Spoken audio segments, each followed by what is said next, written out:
महाराष्ट्रातील दलित बांधवांची चळवळ. जातीव्यवस्थेचा उगम उत्तर वैदिक काळातील वर्णव्यवस्थेतून झाला. वर्णव्यवस्था ही गुणांवर तर जातीव्यवस्था जन्मावर आधारित होती.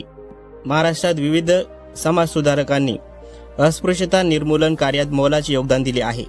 महात्मा फुले, राजर्षी छत्रपती शाहू महाराज, डॉक्टर बाबासाहेब आंबेडकर यांचे अस्पृश्यता निर्मूलन चळवळीतील योगदान. डॉक्टर बाबासाहेब आंबेडकर यांचे दलित चळवळीतील योगदान.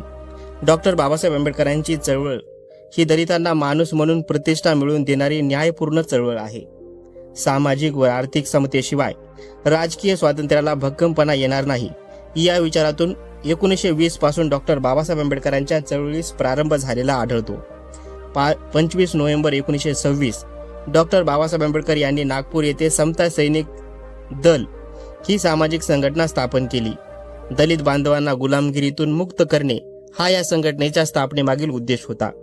13 मार्च 1927 नागपूर येथे अखिल भारतीय समता सैनिक दल या संस्थेची स्थापना. डॉक्टर बाबासाहेब आंबेडकर यांच्या शैक्षणिक सुधारणा.